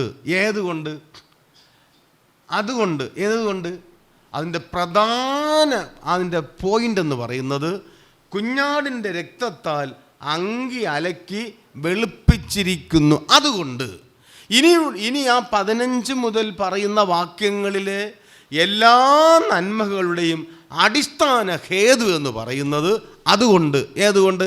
ഈ രക്തത്താൽ, ഞാൻ പറയട്ടെ, ഒരു ദൈവ പൈതലിന് ആത്മീയമായി ലഭിക്കുന്ന എല്ലാ അനുഗ്രഹങ്ങളുടെയും അടിസ്ഥാന ഘടകമെന്ന് പറയുന്നത് അവൻ രക്ഷിക്കപ്പെട്ടു എന്നുള്ളതുകൊണ്ടാണ്. കുഞ്ഞാടിൻ്റെ രക്തമാണ്. നിങ്ങൾക്കത് മനസ്സിലാകുന്നു എന്ന് കരുതുന്നു. പറയാൻ വളരെ വാചാലതയോടെ ഏറെ പറയേണ്ട ഒരു വിഷയമാണ്. അതുകൊണ്ട് എനിക്ക് വളരെ ഈ വേദഭാഗത്ത് എന്നെ വളരെ ചിന്തിപ്പിച്ചതാണ്. അതുകൊണ്ട് എന്ത് ചെയ്യുന്നു? അവർ ദൈവത്തിൻ്റെ സിംഹാസനത്തിന് മുമ്പിൽ ഇരുന്ന് അവൻ്റെ ആലയത്തിൽ രാപ്പകൽ അവനെ ആരാധിക്കുന്നു. ഇത് എനിക്ക് വളരെ അങ്ങ് സന്തോഷം വരുന്നൊരു ഭാഗത്തെത്തിയപ്പോൾ സമയം തീരുന്നു. അവർ ആരാധിക്കുന്നു. ആരാധനയുടെ അടിസ്ഥാനം എന്നതാ? ആരാധിക്കേണ്ടത്? ആരാധിക്കണം? ആരാധനയുടെ കാരണം നോക്കിക്കോ. കുഞ്ഞാടിൻ്റെ രക്തത്താൽ ശുദ്ധീകരിക്കപ്പെടാത്ത ഒരാളും ദൈവത്തെ ആരാധിക്കുവാൻ അർഹനല്ല. അങ്ങനെയുള്ള ഒരാളിൻ്റെ ആരാധന ദൈവം അംഗീകരിക്കുകയുമില്ല. ആരാധിക്കേണ്ടവൻ ഇവനാണ് ആരാധിക്കേണ്ടത്. ഞാൻ പറയാം, മഹാപീഡന കാലത്ത് ഈ ലോകത്തിൽ എന്തോ ഒരാളാണുള്ളത്. അതിൽ നിന്ന് കുഞ്ഞാടിൻ്റെ രക്തത്താൽ കഴുകി ശുദ്ധീകരിക്കപ്പെട്ടവരായ കൊണ്ട് എന്ത് ചെയ്യും? ദൈവത്തെ മനസ്സിലാകുന്നുണ്ടോ ഞാൻ ഈ പറയുന്നത്? ഇന്ന് ലോകത്തിൽ എത്രയോ ആളുകളുണ്ട്. എന്താ എല്ലാവരും ദൈവത്തെ ആരാധിക്കാത്തത്? അവരുടെ ആരാധന ദൈവം സ്വീകരിക്കത്തില്ല. ആരാധിക്കേണ്ടവർ ആരാ? ഇതൊക്കെ നമ്മൾ ഒരുപാട് ഇവിടെ ചിന്തിച്ച് കേട്ടിട്ടുള്ള ഒരു മനപ്പാട വിഷയമായതുകൊണ്ട് ഞാൻ അതങ്ങ് വിടുക. എങ്കിലും പറഞ്ഞു വന്ന കൂട്ടത്തിൽ വിഷയത്തോട് ചേർത്തൊന്ന് പറഞ്ഞെന്നേ ഉള്ളൂ. അതുകൊണ്ട് അവർ ആരാധിക്കുന്നു. ഇനി അവർ എവിടെ ആരാധിക്കുന്നു? ആലയത്തിൽ, അവൻ്റെ ആലയത്തിൽ. അപ്പോൾ ഒരു സംശയം, മഹാപീഡന കാലത്ത് ആലയമുണ്ടോ? ഇല്ല. അന്ത്യക്രിസ്തു പണിത് കൊടുക്കുകയും ചെയ്യും, അവനത് ഇല്ലാതാക്കുകയും ചെയ്യും. പിന്നെ ഈ രക്ഷിതഗണ ആലയത്തിൽ ആരാധിക്കുമെന്ന് പറഞ്ഞാൽ, അതുകൊണ്ട് 15 മുതലുള്ള വാക്യത്തിൽ പറയുന്നത്, ശരിക്കും പറഞ്ഞാൽ ഇത് കഴിഞ്ഞ് ഇവർ നേരെ കടക്കാൻ പോകുന്നത് എങ്ങോട്ടെന്നറിയാമോ? എങ്ങോട്ടാ? സഹസ്രാബ്ദ വാഴ്ചയിലേക്കാണ്. ആ സഹസ്രാബ്ദ വാഴ്ച കാലത്തെ ആരാധനയുടെ ഈ മഹാപീഡന കാലത്ത് പറയുന്ന സംഭവമാണെങ്കിലും ഈ 15 മുതലുള്ള ഈ വാക്യത്തിൽ പറയുന്നത് മഹാപീഡന കാലത്ത് രക്ഷിക്കപ്പെട്ട ഈ രക്ഷിത ഗണത്തിന് ദൈവം നൽകാൻ പോകുന്ന അനുഗ്രഹങ്ങളാണ് ഈ 15 മുതലുള്ള വാക്യത്തിൽ പറയുന്നത്.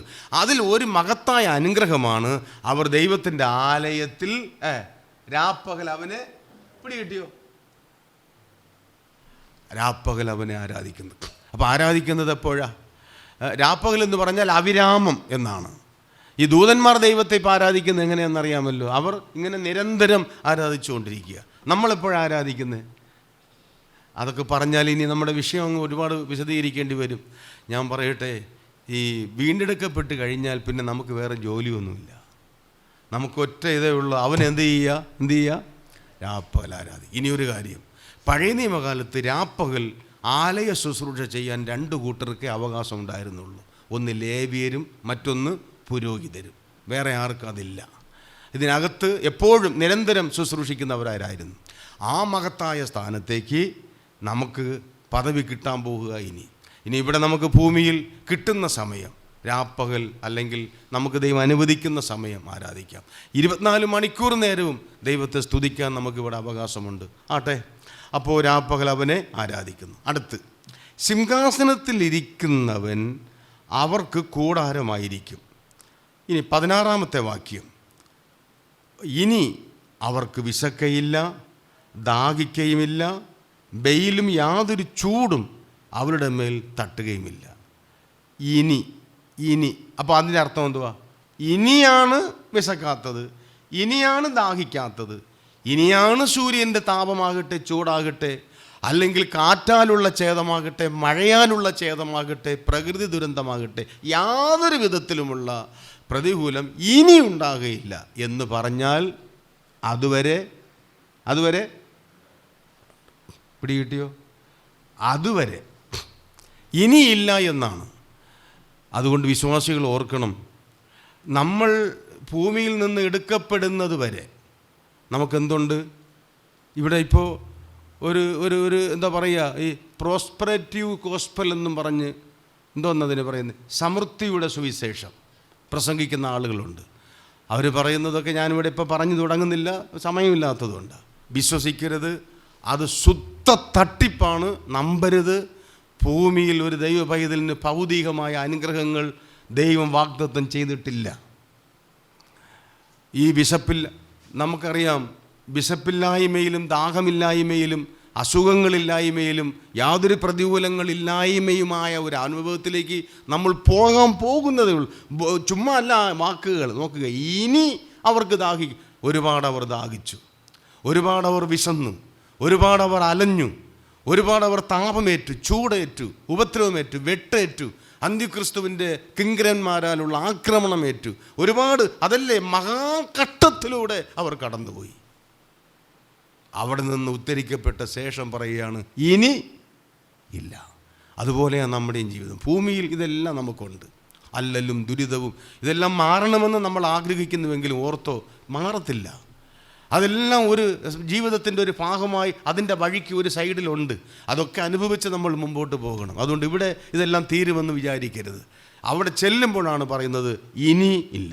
അത് കഴിഞ്ഞിട്ട് 17-ാം വാക്യം, സിംഹാസനത്തിൻ്റെ മധ്യേയുള്ള കുഞ്ഞാട് അവരെ മേച്ച് ജീവജലത്തിൻ്റെ ഉറവുകളിലേക്ക് നടത്തുക. അതാണ് അത് സഹസ്രാബ്ദ പാഹ ജീവിതത്തിലേക്ക് വിരൽ ചൂണ്ടുന്നതാണ്. അടുത്ത് നടത്തുകയും ദൈവം താൻ അവരുടെ കണ്ണിൽ നിന്ന് എന്താ ഈ അവസാന ഭാഗം കണ്ടു. ദൈവം അവരെ ജീവജല നദിയിലേക്ക് നടത്തുന്നു, പച്ചപ്പുൽ തകിടിയിലേക്ക്, സ്വസ്ഥതയുള്ള വെള്ളത്തിലേക്ക് അവരെ നടത്തുന്നു. ഒരു ഇടയനെ പോലെ, ഇടയനെന്ന് പറഞ്ഞിട്ടില്ല, പക്ഷേ മേയ്ക്കുന്നത് ഇടയനാണ്. അപ്പോൾ ഇടയൻ അതുപോലെ മേയ്ച്ച് ജലത്തിൻ്റെ അടുക്കിലേക്ക് സ്വസ്ഥതയിലേക്ക് നടത്തുമ്പോൾ എന്തിനാ കരയുന്നത്? അത് പറയുകയാണ് കണ്ണിൽ നിന്ന് കണ്ണുനീര് എന്ത് ചെയ്യും? തുടങ്ങി. യഥാർത്ഥത്തിൽ അപ്പോൾ കണ്ണുനീര് വരേണ്ട കാര്യം എന്തുവാ? വിശക്കുമ്പോഴും ദാഹിക്കുമ്പോൾ അല്ലയോ കണ്ണുനീര് വരേണ്ടേ? കഠിന വിശപ്പും ദാഹവും ചൂടും ഉപദ്രവവും വേദനയും സഹിച്ചപ്പോഴല്ലയോ കണ്ണുനീര് വരേണ്ടത്? ആ കണ്ണുനീരിൻ്റെ നീർച്ചുഴിയിൽ നിന്ന് ഇവർ ഇപ്പോൾ വിടുവിക്കപ്പെട്ട് ഇപ്പോൾ സ്വസ്ഥതയാണ്. ജീവജല നദിയിലേക്കാണ് നടത്തുന്നത്. അങ്ങോട്ട് കൊണ്ടുപോവുക, സമാധാനത്തിലേക്ക് കൊണ്ടുപോവുക, അനുഗ്രഹത്തിലേക്ക് കൊണ്ടുപോവുക. അപ്പോഴിതാ ഇവരെന്ത് ചെയ്യുന്നു? അപ്പോൾ ഈ കരച്ചിൽ എന്ത് കരച്ചിലെന്ന് മനസ്സിലായോ? അതിനകത്ത് ഒരുപാട് അർത്ഥമുണ്ട്. സങ്കടത്തിൻ്റെ കണ്ണുനീരിനെക്കാളും ഏതൊരു മനുഷ്യനെയും വിറപ്പിക്കുന്നതാണ് എന്തിൻ്റെ കണ്ണുനീരെന്നറിയാമോ? സന്തോഷത്തിൻ്റെ കണ്ണുനീർ. ഒരാൾ നമുക്കെതിരെ ഉപദ്രവം നമുക്കെതിരെ അഴിച്ചുവിടുമ്പോൾ, നമ്മളെ വേദനിപ്പിക്കുമ്പോൾ നമ്മുടെ കണ്ണുനീർ അത് വൈകാരികമായ ഒരു കണ്ണുനീരാണ്, വേദന കൊണ്ടാണ്. ആ കണ്ണുനീർ എങ്ങനെ ഇരിക്കുന്നു? ഒരാൾ നമ്മെ അളവിലധികം കണക്കറ്റ് സ്നേഹിച്ച് നമ്മൾ അർഹിക്കുന്നതിനപ്പുറമായി നമ്മെ കടാക്ഷിച്ച്, അയ്യോ ഈ ഉപകാരത്തിന് ഞാൻ ഒരിക്കലും ഒരു പാത്രനല്ല, എന്നിട്ടും നിങ്ങൾ എന്നെ ന്യായമായി ശിക്ഷിക്കപ്പെടേണ്ടവൻ, ന്യായമായി ഞാൻ നിങ്ങളുടെ മുമ്പിൽ നിൽക്കാൻ യോഗ്യതയില്ലാത്തവൻ, എന്നിട്ടും ഇങ്ങനെ ചെയ്യുന്നല്ലോ എന്നോർത്ത് ആ സന്തോഷത്തിൻ്റെ തിമിർപ്പിൽ കണ്ണ് നിറയുന്നു, കണ്ണുനീർ പുറത്തു വരുന്നു. അപ്പോൾ കുഞ്ഞാട് അവരുടെ കണ്ണിൽ നിന്ന് കണ്ണുനീര് തുടയ്ക്കും. ഇതിനകത്ത് മറ്റൊരർത്ഥമുണ്ട്. ഈ വിധത്തിലൊന്നും ചെയ്യാൻ ഞങ്ങൾ യോഗ്യരല്ല. ഇത്രയും ആണ് എന്നറിഞ്ഞിരുന്നെങ്കിൽ ഞാൻ കുറേ കൂടെ വിശന്നേനെ, ഞാൻ കുറേ കൂടെ ദാഹമേറ്റേനെ, കുറേ കൂടെ ഉപദ്രവമേറ്റേനെ, ഇത്രയും ആയിരുന്നെങ്കിൽ ഞാൻ കുറേ കൂടെ അങ്ങയ്ക്ക് വേണ്ടി ഏറ്റേനെ എന്ന് ചിന്തിച്ച് ആ അപകർഷതാബോധം കൊണ്ടും ചിലപ്പോൾ കരഞ്ഞു വന്നു വരാം, കുറ്റബോധം കൊണ്ടും കരഞ്ഞെന്ന് വരാം. ഏത് വിധത്തിലുള്ളതായാലും കണ്ണുനീർ തുടയ്ക്കുന്നു. ഞാൻ പറയാം, കണ്ണുനീര് തുടയ്ക്കാൻ ഉലകത്തിൽ ഒരാളേ ഉള്ളൂ. ആരേ ഉള്ളൂ? ദൈവം മാത്രം. വേറെ ആരെങ്കിലുമൊക്കെ നമ്മുടെ കണ്ണുനീർ തുടയ്ക്കുമെന്ന് വിചാരിച്ചു കൊണ്ട് ഇന്ന് ക്ലാസ്സിന് വന്നെങ്കിൽ നിങ്ങൾക്ക് അബദ്ധം പറ്റി. ഒരു മനുഷ്യരും നമ്മുടെ കണ്ണുനീര് തുടയ്ക്കാൻ കാണത്തില്ല. രഹസ്യത്തിൽ നിങ്ങൾ കരയുന്നവരായിരിക്കാം. ഇതൊക്കെ എൻ്റെ അനുഭവത്തിൻ്റെ വാക്കുകളാണ് കേട്ടോ. അവർ വന്ന് എന്നെ തുടയ്ക്കും, എൻ്റെ കണ്ണുനീര് മാറ്റും, എൻ്റെ വേദന ശമിപ്പിച്ചു തരും എന്നെങ്ങാനും നിങ്ങൾ ആരെയെങ്കിലും കുറിച്ച് ചിന്തിച്ചെങ്കിൽ തെറ്റുപറ്റി. കണ്ണുനീര് തുടയ്ക്കാൻ ഒരുത്തനേ ഉള്ളൂ, അത് കർത്താവ് മാത്രമാണ്. ആ ആശ്വാസത്തോടുകൂടെ, ആ സമാധാനത്തോടെ നമുക്ക് കടന്നു പോകാം. ഇവർ മഹാപീഡനകാലത്തെ രക്ഷിത ഗണമാണെങ്കിലും പ്രായോഗിക തലത്തിൽ ഒരുപാട് കാര്യങ്ങൾ നമ്മോടും ചേർത്ത് ചിന്തിക്കേണ്ടതായിട്ടുണ്ട്. അങ്ങനെ 7-ാം അധ്യായം ഇവിടെ പൂർണ്ണമാകുന്നു. ശരിക്കും പറഞ്ഞാൽ ഈ ഭാഗം പൂർണ്ണമായ ഒരു വിശദീകരണം നൽകി തീർക്കുകയല്ല. അങ്ങനെയെങ്കിൽ ഈ പറഞ്ഞ വിഷയം തന്നെ 2-3 ക്ലാസ്സിൽ പറയണം. അത്രയും വലിച്ചു നീട്ടാൻ ഇനി ആഗ്രഹിക്കാതെ കഴിയുന്നിടത്തോളം അല്പം ഫാസ്റ്റായിട്ട് പോകണമെന്ന് ആഗ്രഹിക്കുന്നു. ഇതുവരെ ദൈവം നമ്മെ സഹായിച്ചു. കർത്താവിൻ്റെ കരുതലിനും കടാക്ഷത്തിനുമായി നന്ദി പറഞ്ഞുകൊണ്ട് സ്തോത്രത്തോടെ നമുക്ക് പിരിഞ്ഞു പോകാം. കർത്താവിൻ്റെ നാമം വാഴ്ത്തപ്പെടുമാറാകട്ടെ.